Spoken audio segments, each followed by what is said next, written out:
Hi guys, and welcome back to our tutorial series. In this tutorial I'm going to be teaching you guys how to make the bullet spread. So let's get started. The first thing you want to do is you want to go open up your ratio script and you want to define the variables we need. There's only two variables we need. The first one's going to be for bullets out. It's going to be a type int, and I'm going to leave it as 5 for now. We'll decide later on how much bullets we're going to fire out.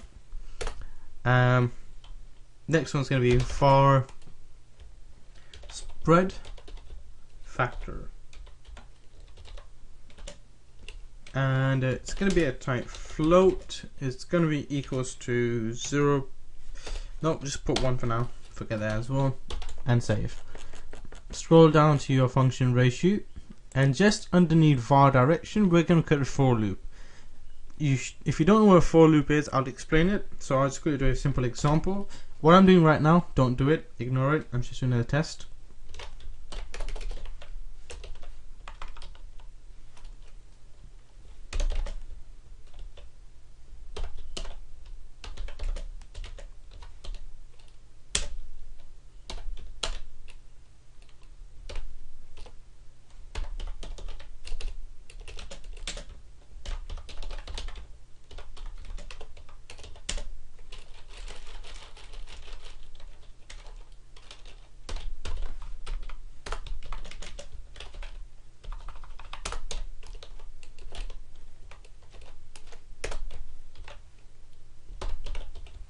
Alright, so that's a for loop.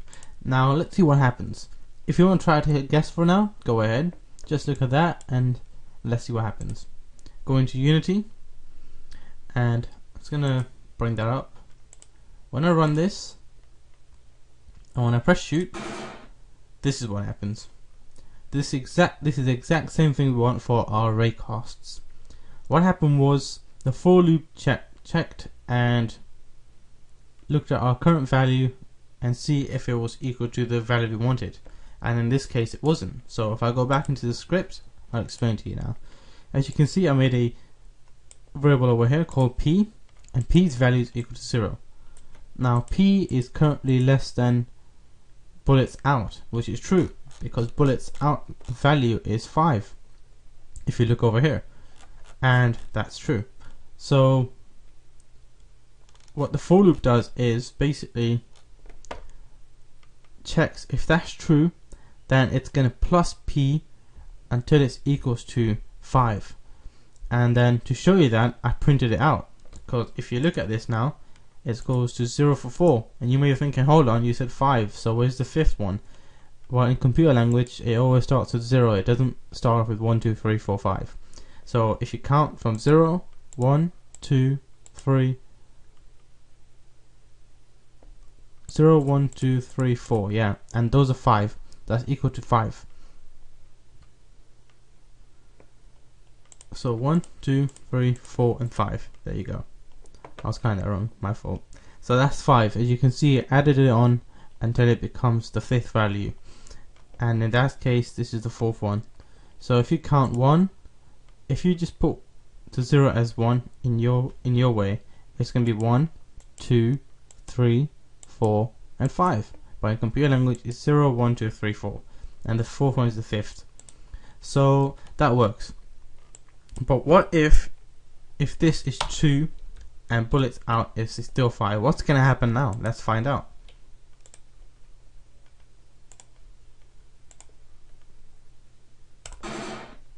Let's stop the game and let's check what happened. So it said 2, 3, 4. And in this case this is absolutely correct, because we're only missing 3 numbers to equal to 5. So we had 2 plus 3, 5th. That's it. So this is how a for loop works.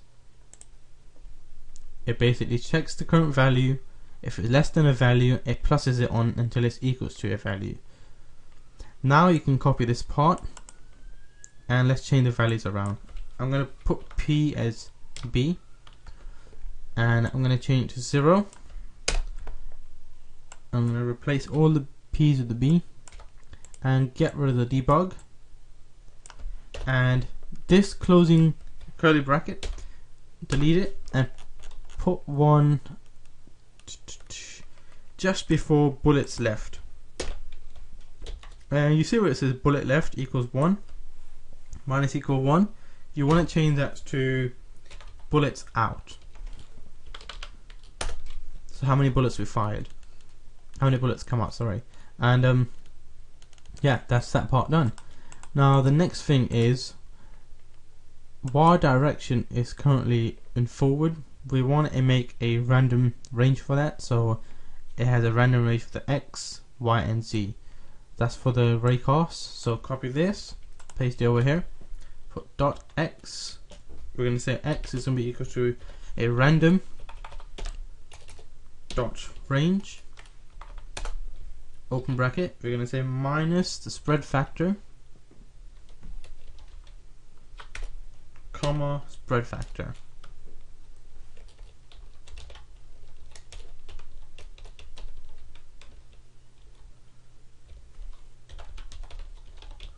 Okay, copy this line, paste it 2 more times, change this to X, Y and Z, and you're done.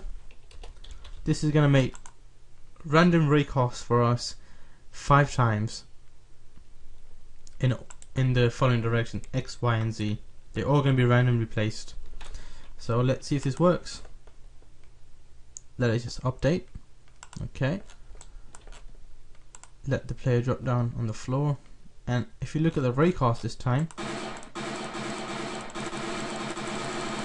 you can see it has randomly generated rays for us, because it's like a spider web now.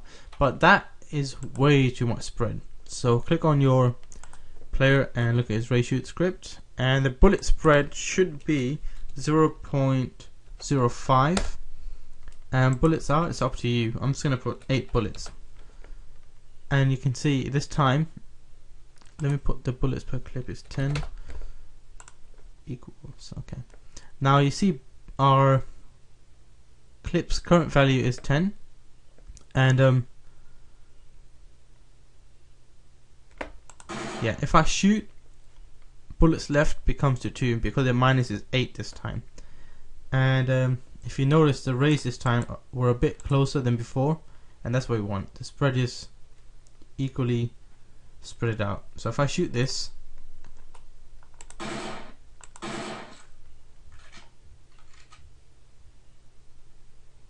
okay, it's still horrible.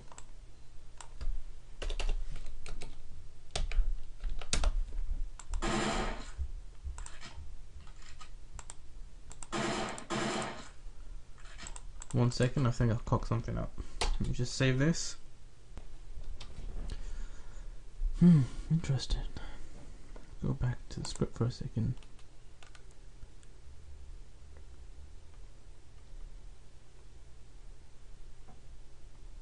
Aha, sorry, my fault guys. Just before each of the directions after the X, put a plus on each of these. This is what I forgot. Save that. That's going to Unity, and that should definitely fix it now. Yeah. Alright, I'm going to keep my spread at 0.05. It's going to make 8 raycasts for us because for loop is checking for the value, and if I shoot, it should work perfectly. I didn't update it, that means. Hold on.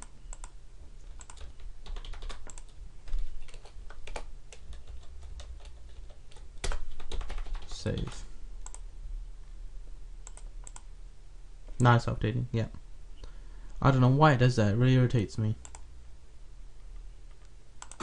Yep, there you go. As you can see, the raycasts are a lot more closer than before, and that's the right amount of spread I want. So if I shoot this, now watch the decals. Before it was only 1 decal per 1 shot, now it's more than 1, and the spread is different every time.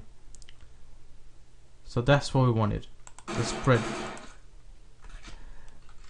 And in the next tutorial, I'm going to be teaching you how to make the aiming down the sight, and then the spread's going to change depending on